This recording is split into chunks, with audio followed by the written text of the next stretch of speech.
नमस्कार दोस्तों, कैसे हैं आप लोग। उम्मीद करता हूं एकदम जबरदस्त, जिंदाबाद, मस्त, तंदुरुस्त होंगे। तो आज इस वीडियो में कुछ हटके काम करने चले हैं हम, और आपके लिए कर रहे हैं। इस वीडियो में हम आपको पूरी अनुसूची याद करा देंगे, और इतना डिटेल में कि आप कभी सोचे भी नहीं होंगे। ठीक है, तो आइए ज्यादा देर न करते हुए आपके संविधान में जो अनुसूचियां हैं उसके बारे में इस वीडियो में बात करते हैं। ठीक है ना। तो एक बार थम्स अप करेंगे कि सब कोई तैयार है और मस्त तंदुरुस्त है, जबरदस्त, जिंदाबाद है। ठीक है। तो सबसे पहले अगर हम बात करें अनुसूची का, तो सबसे पहला पॉइंट आता है कि मूल संविधान में कितनी अनुसूचियां थी। अगर सबसे पहला पॉइंट का बात करें तो मूल संविधान में आपसे पूछा जाए कि कितनी अनुसूचियां हैं, तो मूल संविधान में आपको बता दे कि मूल संविधान में 12 अनुसू सॉरी मूल संविधान में 8 अनुसूचियां थी। जब संविधान बन के तैयार हुआ था तो कितनी अनुसूचियां थी? 8 थी।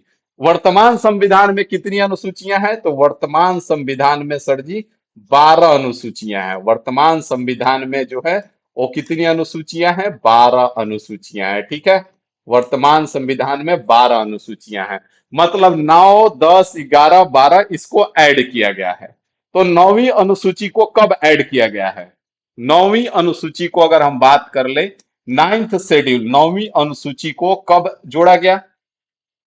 नौवीं अनुसूची को कब जोड़ा गया? तो इसको जोड़ा गया प्रथम संविधान संशोधन, प्रथम संविधान संशोधन, संविधान कंस्टिट्यूएंट अमेंडमेंट लिख सकते हैं, संविधान संशोधन 1951 में। नौवीं अनुसूची को कब जोड़ा गया? प्रथम संविधान संशोधन 1951 में। अगर हम 10वीं अनुसूची का बात कर ले कि 10वीं अनुसूची को कब जोड़ा गया, तो आप बता सकते हैं। 52वीं संविधान संशोधन 1985 में जोड़ा गया।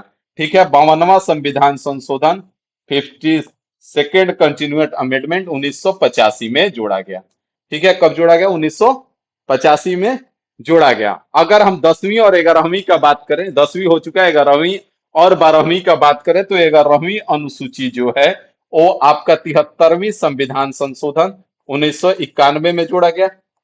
1992 में, 1992 में, 91 में नहीं, 92 में। और इसी के साथ साथ ही साथ 12वीं अनुसूची भी आपका 74वीं संविधान संशोधन 1992 में ही जोड़ा गया। तो पहले आप 4 पॉइंट याद रखेंगे। मूल संविधान में कितनी अनुसूचियां हैं? 8। वर्तमान संविधान में कितनी अनुसूचियां हैं? 12। नौवीं अनुसूची को कब जोड़ा गया? प्रथम संविधान संशोधन 1951 में। 10वीं अनुसूची को कब जोड़ा गया? 52वीं संविधान संशोधन 1985। 11वीं अनुसूची को कब जोड़ा गया? 73वीं संविधान संशोधन 1992। और 12वीं अनुसूची को कब जोड़ा गया? 74वीं संविधान संशोधन 1992। याद रहेगा। अब एक एक करके देखेंगे, एक एक करके आइए देखते हैं कि प्रथम अनुसूची में क्या है। ठीक है, इसका पीडीएफ अगर आपको चाहिए तो वो आपको टेलीग्राम चैनल पे मिल जाएगा, जिसका लिंक आपको डिस्क्रिप्शन में मिल जाएगा। तो प्रथम अनुसूची में अगर हम बात करें, प्रथम अनुसूची में, प्रथम अनुसूची में अगर हम बात कर ले, प्रथम अनुसूची में, तो प्रथम अनुसूची में आप भी जानते हैं कि भारत जो है राज्यों का संघ है, राज्य और केंद्र शासित प्रदेश है। तो इसमें राज्यों के, राज्य और केंद्र शासित प्रदेश के, राज्य और केंद्र शासित प्रदेश के, केंद्र शासित प्रदेश, केंद्र शासित प्रदेश के नाम और सीमाओं का उल्लेख है, के नाम और सीमाओं का उल्लेख है, सीमाओं का उल्लेख है। ठीक है, प्रथम अनुसूची में क्या है? प्रथम अनुसूची में फटाफट बोलने का प्रयास करेंगे। राज्य और केंद्र शासित प्रदेश के नाम और सीमा और न्यायिक क्षेत्र भी आप कर सकते हैं। इसको रखा गया प्रथम अनुसूची में। बात समझ में आ रहा है? आगे बढ़ा जाए। वर्तमान में अगर हम आपसे पूछ दे कि वर्तमान में कितने राज्य हैं और कितने केंद्र शासित प्रदेश हैं, तो वर्तमान में 28 राज्य हैं आपके, और केंद्र शासित प्रदेश कितने हो जाएंगे? 8 हो जाएंगे। कोई दिक्कत नहीं है। अब फटाफट आप बताएंगे हमसे कि द्वितीय अनुसूची में, सेकेंड शेड्यूल में क्या रखा गया? दूसरी अनुसूची में, दूसरा अनुसूची में क्या रखा गया है? तो दूसरा अनुसूची में जो है वो बहुत ही महत्वपूर्ण चीज है। आपके जो संवैधानिक पदों पर आसीन जो पदाधिकारी हैं और जो अधिकारी हैं, उनके वेतन और भत्ते के बारे में उल्लेख किया गया है। तो इसको हम लिख सकते हैं अधिकारियों के वेतन और भत्ता, अधिकारियों के वेतन और भत्ता, अधिकारियों के वेतन और भत्ते के बारे में उल्लेख है आपका दूसरा अनुसूची में। वेतन और भत्ता, ठीक है, भत्ता। पहले एक बार समझने का आप प्रयास करेंगे, ठीक है। अब यहाँ पे कई बार आपसे पूछ दिया जाता है कि किसका किसका वेतन और भत्ता के बारे में उल्लेख नहीं है। तीन ऑप्शन दे देगा कि है, और चौथा ऑप्शन में पूछ देगा आपसे नहीं है। तो अगर इसमें हम बात करें तो पहला आ जाएगा आपका राष्ट्रपति। सबसे देखिए, याद करने का जो तरीका होता है, संविधानिक अधिकारी और पदाधिकारी। तो संविधान में सबसे नंबर एक पे कौन आएगा? राष्ट्रपति आएगा। राष्ट्रपति के बाद अगर बात करें तो राज्य में सबसे ऊपर जो होता है वो राज्यपाल होता है, राज्यपाल हो जाएंगे। बात समझ में आ रहा है? कोई दिक्कत नहीं है।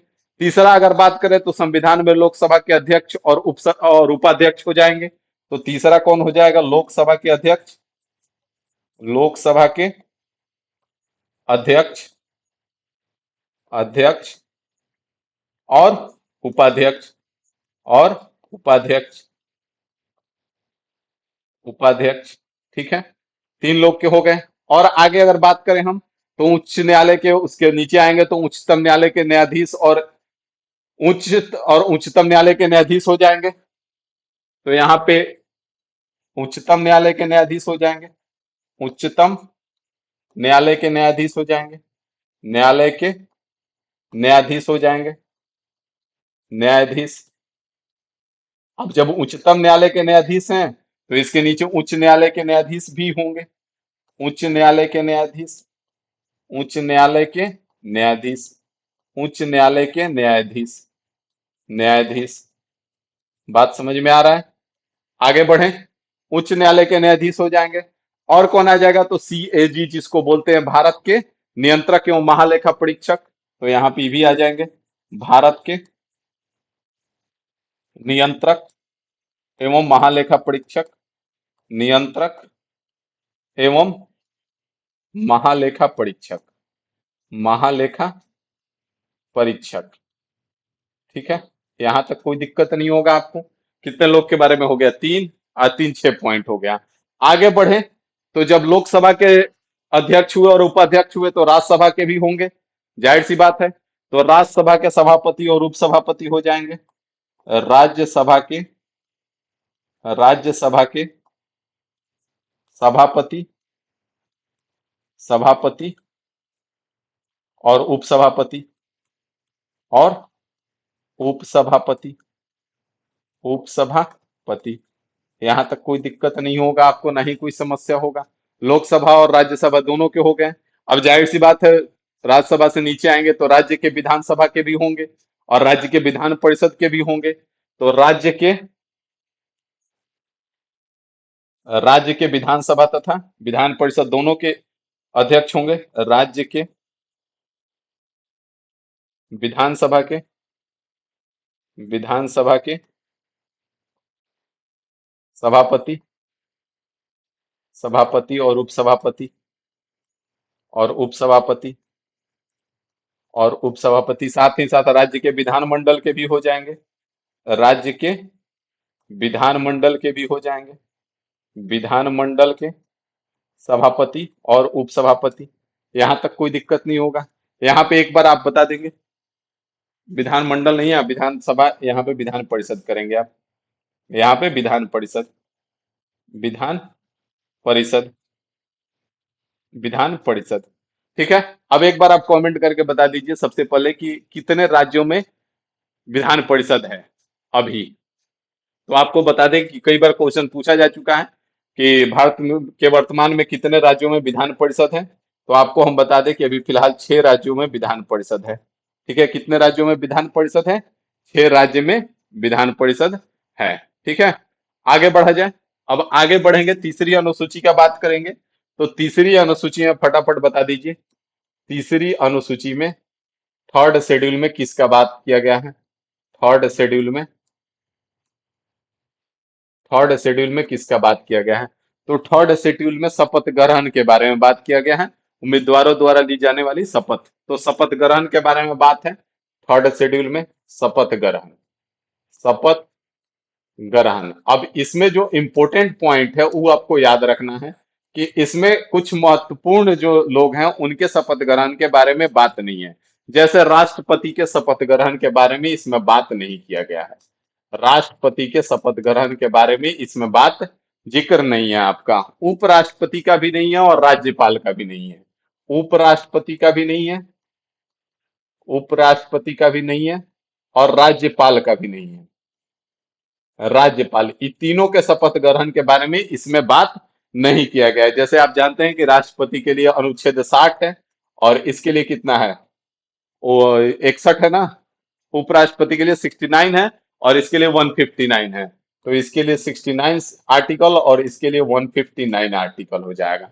तो उसी में इनका जो शपथ ग्रहण के बारे में जिक्र है, राष्ट्रपति का अनुच्छेद 60 हो गया, उपराष्ट्रपति का अनुच्छेद 69 हो गया और राज्यपाल का 159 अनुच्छेद जो है उसी में इसके बारे में जिक्र है। अब यहाँ पे अगर बात कर ले कि किसके किसके बारे में है, तो संसद और विधानमंडल के उम्मीदवार हो जाएंगे, उनका है। संसद और विधानमंडल के सदस्य हो जाएंगे, संसद और राज्य के मंत्री हो जाएंगे, उच्चतम न्यायालय के और उच्च न्यायालय के न्यायाधीश हो जाएंगे, नियंत्रक एवं महालेखा परीक्षक हो जाएंगे। ठीक है, तो ये जरूरी नहीं है, लेकिन आपको इसके बारे में जानकारी होना चाहिए कि किसका किसका नहीं है, क्योंकि आपसे पूछ देगा कि तीसरी अनुसूची में शपथ, इनमें से किसके शपथ ग्रहण का उल्लेख नहीं किया गया है। और ये तीनों इंपॉर्टेंट है, बहुत ज्यादा महत्वपूर्ण है, तो यहां से सवाल आपका बनता है। अगर चौथा अनुसूची के बारे में बात करें तो चौथा अनुसूची में क्या है, तो चौथा अनुसूची अगर फोर्थ शेड्यूल के बारे में आप बात करें, फोर्थ शेड्यूल, फोर्थ शेड्यूल, तो फोर्थ शेड्यूल में राज्यसभा में सीटों का आवंटन है। राज्यसभा में क्या है, सीटों का आवंटन है। राज्यसभा में जो सीटों का बंटवारा होता है, सीटों का आवंटन, सीटों का बंटवारा, केंद्र और बंटवारा, राज्य और केंद्र शासित प्रदेश में राज्यसभा में सीटों का बंटवारा हो गया, वो जो आपका चौथा अनुसूची में। तो चलिए आइए पहला अनुसूची, तो पहला अनुसूची सर जी, राज्यों और केंद्र शासित प्रदेश के नाम, सीमा और उनका न्यायिक न्यायिक प्रशिक्षण।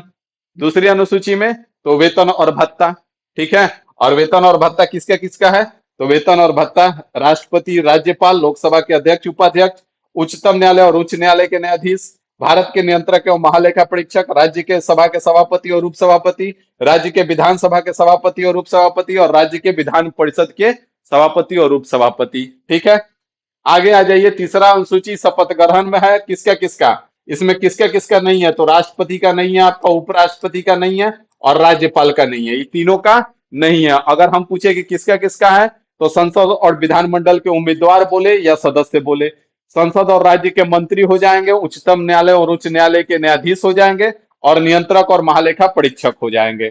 चौथी अनुसूची में आपका राज्यसभा में सीटों का बंटवारा हो गया राज्य और केंद्र शासित प्रदेश में।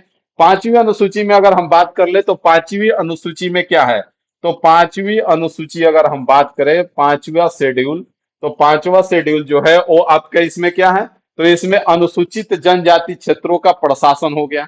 अनुसूचित एवं जनजाति क्षेत्रों का प्रशासन, अनुसूचित एवं जनजाति क्षेत्रों का प्रशासन, अनुसूचित एवं जनजातीय जनजाति क्षेत्रों का प्रशासन, क्षेत्रों का प्रशासन, प्रशासन। अब यहां से आप देख पाएंगे कि छठा अनुसूची जब आप पढ़ेंगे तब आपको समझ में आएगा कि पांचवा अनुसूची क्या है। तो छठा अनुसूची जो है ये आपका बता दे कि विशेष राज्य, विशेष राज्य जो है, अब विशेष राज्य में कौन कौन है, तो विशेष राज्य में आपको बता दे कि विशेष में कौन कौन आते हैं, तो चार राज्य आते हैं आपका, असम, मेघालय, मिजोरम और त्रिपुरा। असम, असम, मेघालय, मेघालय, मिजोरम और त्रिपुरा, मिजोरम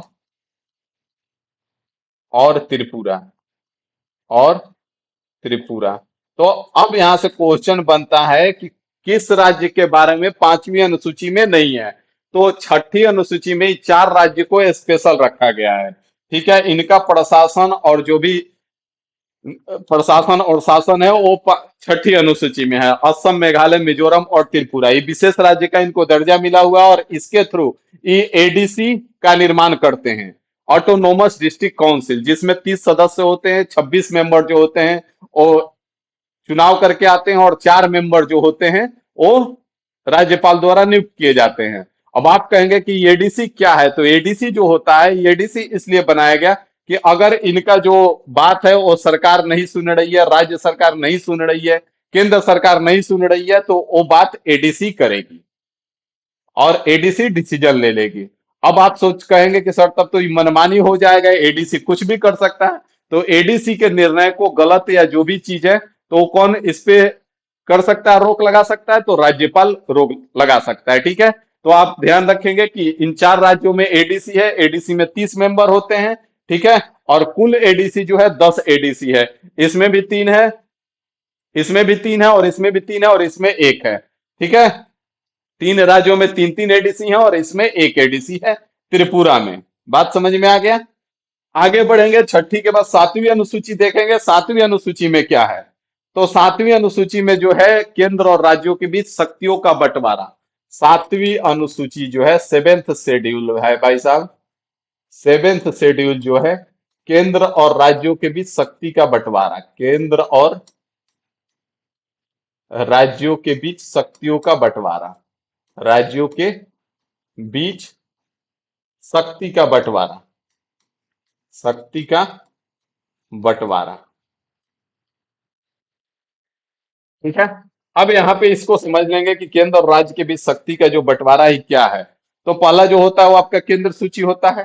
ठीक है, पहला जो हो जाता है केंद्र संघ सूची जिसको हम बोलते हैं।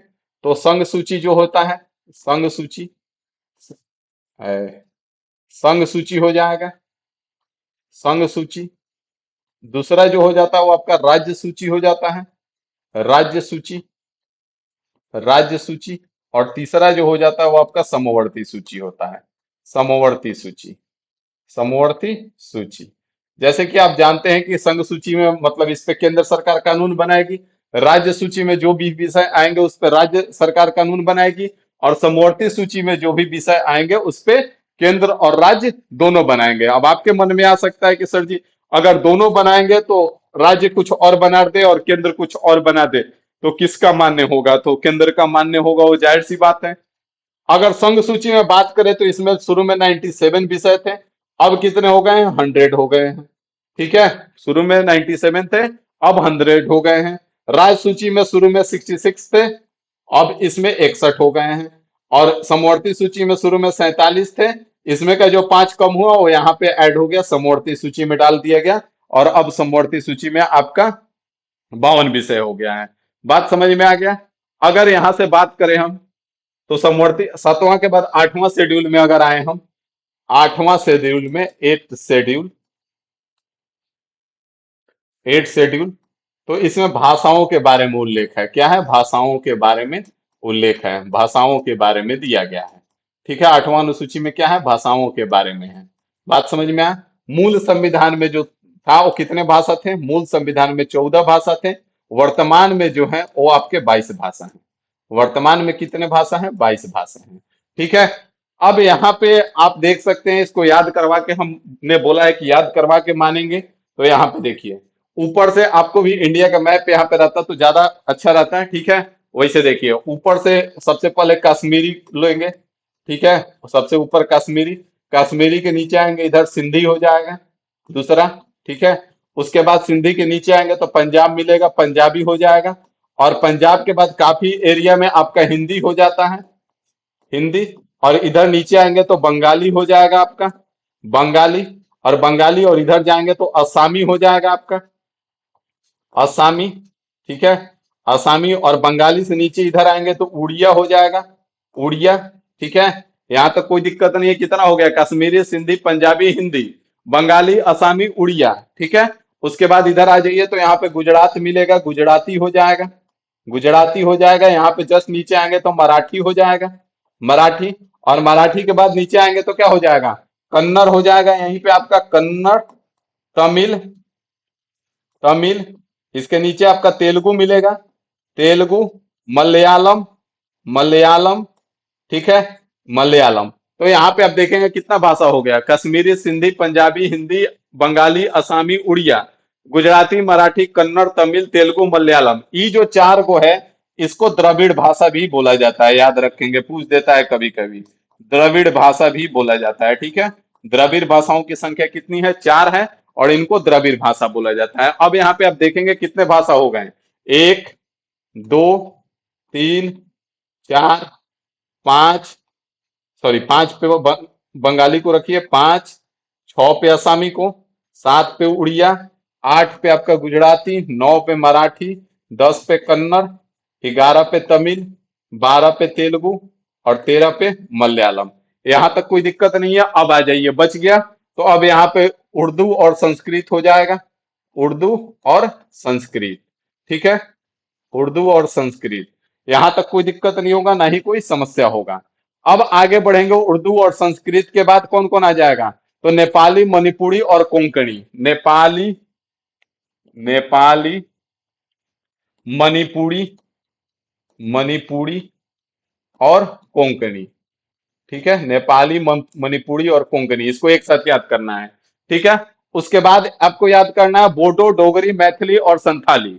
बोडो, डोगरी, मैथिली और संथाली। बोडो, बोडो, डोगरी, डोगरी, मैथिली, मैथिली और संथाली, संथाली। ठीक है, बोडो, डोगरी, मैथिली और संथाली। बात समझ में आया? यहां तक कोई दिक्कत है? नहीं है ना? तो अभी टोटल 22 भाषा हो गया। याद करने का तरीका आप क्रम से अगर याद करेंगे तो बढ़िया रहेगा। कश्मीरी, सिंधी, पंजाबी, हिंदी, बंगाली, असमी, उड़िया, गुजराती, मराठी, कन्नड़, तमिल, तेलुगु, मलयालम। 13 हो गया। उसके बाद उर्दू, संस्कृत एक साथ याद रखिए। नेपाली, मणिपुरी, कोंकणी, ये 3 गो एक साथ। और बोडो, डोगरी, मैथिली और संथाली, ये 4 गो एक साथ। अब आप सोच रहे होंगे कि अगर ई 14 के बारे में पूछ देगा तो कैसे पता चलेगा? तो पहले तो आप ई 7 को जान लीजिए कि ई 7 अलग से ऐड हुआ है। ठीक है, और एगो आप सिंधी को याद रखिए, ये भी अलग से ऐड हुआ है। एगो आप सिंधी को याद रखेंगे, ये भी अलग से ऐड हुआ है। सिंधी जो था वो सबसे पहले ऐड हुआ था 21वां संविधान संशोधन 1967 में। कब ऐड हुआ था? 1967 में, 21वां संविधान संशोधन में। अगर नेपाली, मणिपुरी और कोंकणी का हम बात करें तो ये जो ऐड हुआ था वो 71वां संविधान संशोधन 1992 में। ये कब हुआ था? तो 71वां संविधान संशोधन 1992 में ऐड हुआ था। और इसके बारे में अगर हम बात करें कि ई कब ऐड हुआ आपका, तो ये 92वां संविधान संशोधन 2003 में ऐड हुआ। 92वां संविधान संशोधन 2003 में ऐड हुआ। ठीक है, नेपाली, बोडो, डोगरी, मैथिली और संथाली, ये 4 को जो है वो आपका 92वां संविधान संशोधन 2003 में ऐड हुआ। बात समझ में आया कि नहीं आया? तो याद रहेगा, क्रम से याद कीजिएगा। 13 याद हो जाएगा। उसके बाद उर्दू, संस्कृत याद रहेगा। नेपाली, मणिपुरी, कोंकणी एक साथ याद कीजिए। बोडो, डोगरी, मैथिली, संथाली एक साथ याद कीजिए। अगर आपको अलग अलग पता करना है कि 14 अलग और बाकी 8 कौन कौन है, तो ये 7 को आपको अलग हम याद कराए हैं। नेपाली, मणिपुरी, कोंकणी, बोडो, डोगरी, मैथिली, संथाली। एक अलग से याद रखिए, सिंधी को। सिंधी सबसे पहले 21वां संविधान संशोधन 1967 में जोड़ा गया है। आपका नेपाली, मणिपुरी, कोंकणी जो है वो 71वां संविधान संशोधन 1992 में जोड़ा गया है। और बोडो, डोगरी, मैथिली और संथाली 92वां संविधान संशोधन 2003 में जोड़ा गया है। बात समझ में आ गया? अब आगे बढ़ते हैं 9वां अनुसूची पे। 9th शेड्यूल में क्या है? तो 9th शेड्यूल में यहाँ पे आपको बता दें, 9th शेड्यूल में क्या है। 9th शेड्यूल सबसे पहले जोड़ा कब गया था ये आप बता सकते हैं? 9th शेड्यूल जो है कब जोड़ा गया था? तो पहला संविधान संशोधन 1951 में, पहला संविधान संशोधन 1951 में जोड़ा गया था। ठीक है, इसको याद रखेंगे, बहुत ही महत्वपूर्ण है। इसमें क्या है? तो इसमें भूमि सुधार है, और जो जमींदारी उन्मूलन है, बहुत सारी चीजें रखी गई। ठीक है, तो इसमें भूमि सुधार भूमि सुधार है। अगर छोटा सा शब्द में याद रखें तो इसके भूमि सुधार के बारे में बात किया गया है 9वां अनुसूची में। बात समझ में आ गया? अगर इसको पूछ दे कि किस आर्टिकल के द्वारा जोड़ा गया है, तो इसको अनुच्छेद 31 बी के द्वारा जोड़ा गया है। ये भी आप याद रख सकते हैं, इसको अनुच्छेद 31 बी के द्वारा जोड़ा गया है। बात समझ में आ गया? तो पहले इस पे जो भी कानून बनता था तो इसके कानून को समीक्षा करने का अधिकार कोर्ट को नहीं था, न्यायालय को नहीं था। लेकिन केशवानंद भारती बाद जब हुआ 24 अप्रैल 1973 के बाद इसके कानून की समीक्षा होने लगी। तो आप याद रखेंगे केशवानंद भारतीवाद, इसके लिए इंपॉर्टेंट है। केशवानंद भारतीवाद, भारतीवाद। ठीक है, 24 अप्रैल 1973, 24 अप्रैल 1973 के बाद इसके कानून की समीक्षा होने लगी। कानून की समीक्षा होने लगी, ठीक है, कानून की समीक्षा होने लगी। उससे पहले इसके कानून की समीक्षा नहीं की जा सकती थी, न्यायिक समीक्षा इसके नहीं हो सकती थी, ठीक है। तो याद रखेंगे, 9th शेड्यूल समझ में आ गया। अगर हम 10वीं अनुसूची के बारे में बात करें तो 10वीं अनुसूची जो है वो दल बदल विरोधी कानून है। 10th शेड्यूल जो है, 10th शेड्यूल, 10th शेड्यूल वो दल बदल विरोधी कानून है। दल बदल विरोधी कानून, विरोधी कानून। दल बदल के बारे में किस अनुसूची में बात किया गया है? तो 10वीं अनुसूची में। एक बार कमेंट करके बता दीजिए कब जोड़ा गया है, 10वीं अनुसूची को कब जोड़ा गया है? 92वां संविधान संशोधन 1985 में। कब जोड़ा गया है? 92वां संविधान संशोधन 1985 में, ठीक है। कोई दिक्कत है ना सर जी? कोई दिक्कत नहीं है। आगे बढ़े तो इसमें अगर 11वीं अनुसूची के बारे में बात करें हम, 11वीं अनुसूची के बारे में सबसे पहले आप बता दिए 11वीं अनुसूची कब जोड़ा गया है। 11वीं अनुसूची जो है वो कब जोड़ा गया है? तो 11वीं अनुसूची जो है वो आपका 73वां संविधान संशोधन 1992 में जोड़ा गया है। 73वां संविधान संशोधन 1992 में, 73वां संविधान संशोधन 1992 में इसको ऐड किया गया है। इसमें आपसे अगर पूछा जाए कि इसमें किस विषय में बारे में बात किया गया है, तो पंचायती राज के बारे में बात किया गया है, पंचायती राज के बारे में, ठीक है, पंचायती राज के बारे में बात किया गया है, ठीक है। इसमें कितने विषय हैं? तो इसमें 29 विषय हैं। कितने विषय हैं? आपसे पूछ देता है कभी कभी कि 11वीं अनुसूची में कितने विषय हैं, तो 29 विषय हैं। पंचायती राज में कितने विषय हैं? 29 विषय हैं। कब ऐड किया गया है? 73वां संविधान संशोधन 1992 में ऐड किया गया है। आखिरी पे चलते हैं 12वां संविधान संशोधन पे। 12वां अनुसूची, सॉरी 12वां अनुसूची का अगर हम बात करें, 12वां अनुसूची, तो इसमें नगर पालिका के बारे में बात किया गया है। आप कमेंट करके बताएंगे कि इसको कब ऐड किया गया है। नगर पालिका के बारे में बात किया गया और इसमें कितने विषय हैं? तो इसमें जो है 18 विषय हैं। कितने विषय हैं? 18 विषय हैं। आप ये भी याद रखेंगे। 12वीं अनुसूची में कितने विषय हैं? 18 विषय हैं। कब ऐड किया गया है? तो इसको ऐड किया गया 74वां संविधान संशोधन 1992 में। कब ऐड किया गया? 74वां संविधान संशोधन 1992 में इसको ऐड किया गया है। बात समझ में आया? अब एक बार इसको आगे बढ़ा जाए और इसको याद करने का तरीका याद कर लिया जाए, याद कर लिया जाए। चलिए आइए, तो अब 12वां अनुसूची यहाँ पे तैयार हो गया है। एक बार आपको फिर से रिवाइज कराते हैं, ठीक है, उसके बाद बढ़ेंगे। पहला अनुसूची फटाफट बताएंगे, राज्य और केंद्र शासित प्रदेश के नाम और सीमा। दूसरा अनुसूची तो वेतन और भत्ता। तीसरा अनुसूची वेतन और भत्ता। तीसरा अनुसूची तो शपथ ग्रहण, उसमें किसका किसका नहीं है? राष्ट्रपति का नहीं है, उपराष्ट्रपति और राज्यपाल का नहीं है। चौथा अनुसूची में बात करें तो राज्यसभा में सीटों का आवंटन। चौथा अनुसूची राज्यसभा में सीटों का आवंटन। पांचवा अनुसूची अनुसूचित एवं जनजाति क्षेत्रों का प्रशासन, लेकिन असम, मेघालय, मिजोरम और त्रिपुरा को छोड़ करके, क्योंकि इसको छठा अनुसूची में विशेष राज्य का दर्जा मिला है। और यही 4 राज्य में एडीसी नियुक्त होते हैं। एडीसी में कुल 30 मेंबर होते हैं और जिसमें से 26 जो है निर्वाचित होकर आते हैं और 4 जो है आपके राज्यपाल द्वारा नियुक्त किए जाते हैं। और इसमें 3 एडीसी है, टोटल अभी 10 एडीसी हैं। इन तीनों में 3-3 है और त्रिपुरा में 1 है। तो टोटल कितने एडीसी हैं? 10 एडीसी हैं। बात समझ में आ गया? यहां से आगे बढ़ेंगे। अगर एडीसी उल्टा सीधा कर रहा है तो उसके लिए कौन रोक लगाएगा? राज्यपाल उसके पे रोक लगा सकता है। 7वीं अनुसूची केंद्र और राज्यों के बीच शक्ति का बंटवारा। 7वां शक्ति का बंटवारा।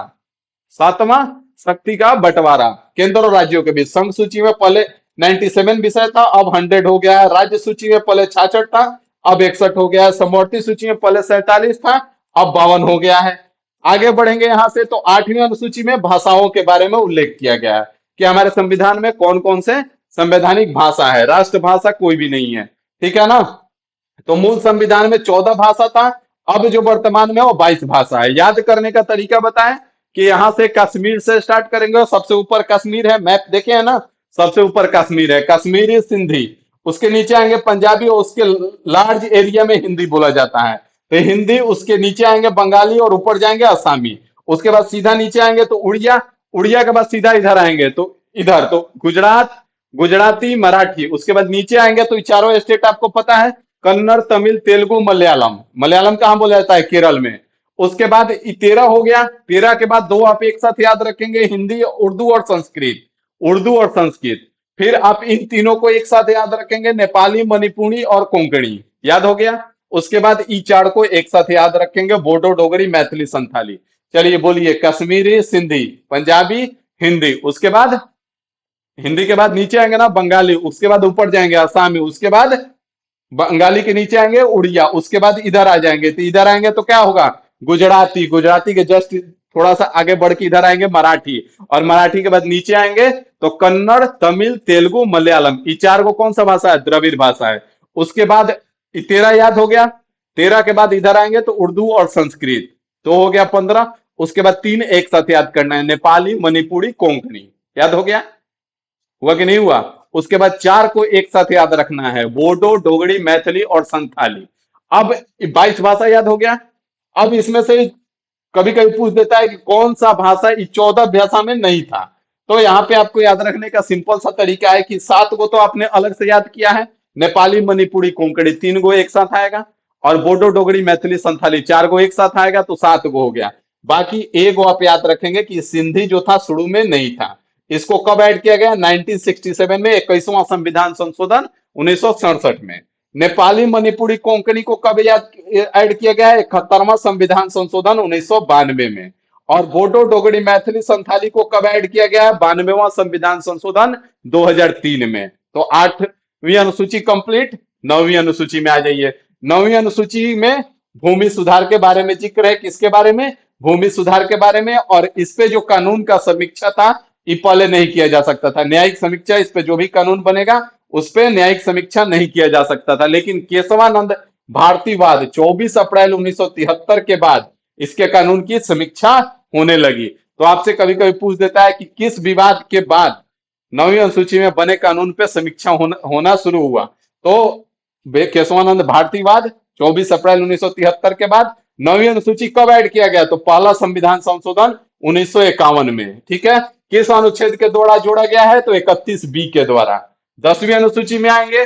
10वीं अनुसूची में दल बदल विरोध कानून, दल बदल विरोधी कानून। और ये कब जोड़ा गया? तो 92वां संविधान संशोधन 1985 में। 10वीं अनुसूची कब जोड़ा गया? 92वां संविधान संशोधन 1985 में। 11वां अनुसूची पंचायती राज, कितने विषय हैं? 29 विषय। 12वीं अनुसूची नगर पालिका, कितने विषय हैं? 18 विषय हैं। 11वीं अनुसूची को कब ऐड किया गया? 73वां संविधान संशोधन 1992 में। और 12वीं अनुसूची को कब ऐड किया गया? 74वां संविधान संशोधन 1992 में। याद हुआ कि नहीं हुआ? चलिए आ जाइए, फटाफट बताएंगे। कोई बैठेगा नहीं, बोलना है जोर जोर से, यहां तक आवाज आना चाहिए, तभी जाके याद होगा। पहली अनुसूची, केंद्र और राज्यों के नाम और उनके सीमाओं का उल्लेख किया गया, पहला अनुसूची। ठीक है। दूसरी अनुसूची अगर बात करें तो जो संवैधानिक पदाधिकारी और अधिकारी के वेतन और भत्ते के बारे में उल्लेख किया गया है। अगर इसमें बात करें किसका किसका, तो राष्ट्रपति हो गया, राज्यपाल हो गया, लोकसभा के अध्यक्ष और उपाध्यक्ष हो गए, उच्चतम और उच्च न्यायालय के न्यायाधीश हो गए। उसके बाद भारत के महालेखा परीक्षक नियंत्रक, जिसको कैग बोलते हैं, राज्यसभा के सभापति और उपसभापति हो जाएंगे, राज्यों के विधानसभा के अध्यक्ष और उपाध्यक्ष हो जाएंगे, और राज्यों के विधान परिषद के सभापति और उपसभापति हो जाएंगे। दूसरा अनुसूची महत्वपूर्ण है, ठीक है ना, वेतन। ठीक है। तीसरा अनुसूची, तीसरा अनुसूची में शपथ ग्रहण। ठीक है, पैसे कमा लिए, अब शपथ ले लेते हैं। ठीक है ना। तो तीसरा अनुसूची में शपथ ग्रहण। अब इस शपथ ग्रहण में आपको याद रखना है कि किसका किसका नहीं है। तो राष्ट्रपति का नहीं है, उपराष्ट्रपति का नहीं है, और राज्यपाल का नहीं है। सब इसके इन तीनों के शपथ ग्रहण के बारे में तीसरी अनुसूची में कोई उल्लेख नहीं है। चौथी अनुसूची, तो चौथी अनुसूची में अगर बात करें तो राज्यसभा में सीटों का बंटवारा, कि किस राज्य से राज्यसभा में कितने सीट होंगे और किस केंद्र शासित प्रदेश से राज्यसभा के कितने सीट होंगे। पांचवी अनुसूची, तो अनुसूचित जनजाति, पांचवी अनुसूची अनुसूचित जनजाति और अनुसूचित और जनजाति क्षेत्रों के प्रशासन के बारे में। लेकिन असम, मिजोरम, मेघालय, मिजोरम और त्रिपुरा को छोड़ के, क्योंकि छठी अनुसूची में इन्हीं को विशेष राज्य का दर्जा दिया गया है, जिसके थ्रू एडीसी नियुक्त किए जाते हैं, और छठी अनुसूची के तहत ही इनको विशेष राज्य का दर्जा मिला। और विशेष राज्य का दर्जा यही है कि इसमें एडीसी नियुक्त किए जाते हैं। एडीसी का मतलब होता है ऑटोनोमस डिस्ट्रिक्ट काउंसिल, स्वायत्त जिला परिषद। इसलिए नियुक्त किए जाते हैं कि जब केंद्र सरकार और राज्य सरकार इनकी बातें नहीं सुनेंगी तो एडीसी डिसीजन खुद से लेगा। लेकिन अगर एडीसी खुद से गलत डिसीजन लेता है तो उस पर अंकुश कौन लगा सकता है? तो राज्यपाल लगा सकता है। इन चारों राज्यों को मिलाकर के कुल कितने एडीसी हैं? तो 10 एडीसी हैं। त्रिपुरा में एक है, बाकी तीनों में 3-3 है। एडीसी में कुल कितने मेंबर होते हैं? तो 30 मेंबर होते हैं, जिसमें से 26 निर्वाचित होके आते हैं और 4 राज्यपाल द्वारा नियुक्त किए जाते हैं। 7वीं अनुसूची का बात करें तो 7वीं अनुसूची में क्या है भाई साहब?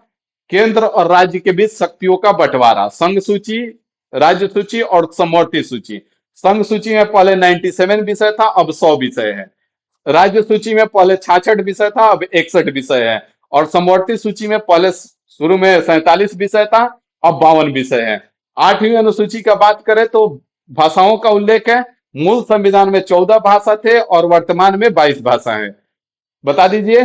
कश्मीर, कश्मीरी, सिंधी, पंजाबी, हिंदी, बंगाली, असमी, उड़िया, गुजराती, मराठी, कन्नड़, तमिल, तेलुगु, मलयालम। 13 हो गया। अलग से क्या रखना है? उर्दू और संस्कृत, 2 को अलग रख लिए। उसके बाद 3 को एक साथ बोले हैं, कौन कौन? नेपाली, मणिपुरी और कोंकणी। याद हो गया। उसके बाद 4 को एक साथ बोले हैं, बोडो, डोगरी, मैथिली और संथाली। याद हो गया। कोई दिक्कत ना सर जी। अब बता दीजिए कि 8 कौन कौन भाषा था? तो एगो सिंधी अलग से बोले थे। सिंधी को कब जोड़ा गया? 21वां संविधान संशोधन 1967 में। उसके बाद 3 एक साथ, नेपाली, मणिपुरी और कोंकणी। इसको कब जोड़ा गया? 71वां संविधान संशोधन 1992 में। और फिर 4 एक साथ, बोडो, डोगरी, मैथिली और संथाली। तो ये चारों एक साथ कब जोड़ा गया? 92वां संविधान संशोधन 2003 में। क्लियर हो गया। 9वीं अनुसूची में चले तो 9वीं अनुसूची में क्या है? 9वीं अनुसूची में भूमि सुधार, भूमि सुधार के बारे में 9वीं अनुसूची में। 9वीं अनुसूची में इंपोर्टेंट क्या क्या है? तो पहला इंपोर्टेंट है कि इसको कब जोड़ा गया? पहला संविधान संशोधन 1951 में। किस आर्टिकल के तहत? 31B के तहत। ठीक है। उसके बाद इसमें इंपोर्टेंट क्या है? तो इसके कानून की समीक्षा पहले नहीं की जा सकती थी, लेकिन कब से होने लगा? 24 अप्रैल 1973 केशवानंद भारती वाद के बाद इसके कानून की समीक्षा की जाने लगी। तो ये इंपोर्टेंट रहेगा। उसके बाद 10वीं अनुसूची, तो 10वीं अनुसूची दल बदल विरोधी कानून, इस कब जोड़ा गया? 92वां संविधान संशोधन 1985 में। याद रहेगा, कोई दिक्कत नहीं है। 11वीं अनुसूची, तो 11वीं अनुसूची पंचायती राज, कब जोड़ा गया? 73वां संविधान संशोधन 1992 में। कितने विषय हैं? 29 विषय हैं। 12वीं अनुसूची 74वां संविधान संशोधन 1992 में। और किसमें क्या है? नगर पालिका के बारे में, उनके शक्ति, जो भी चीजें हैं। और कब जोड़ा गया? तो 74वां संविधान संशोधन 1992 में। कितने विषय हैं? तो 18 विषय हैं। याद हो गया। तो अनुसूची कंप्लीट हो गया। उम्मीद होगा कि मजा आ गया आपको। अगर और भी कोई स्पेसिफिक टॉपिक पे वीडियो आपको चाहिए तो आप कमेंट करके बताइएगा। बाकी छोटा छोटा ऐसे ही टॉपिक उठा करके हम याद करवाने का आपको प्रयास करेंगे।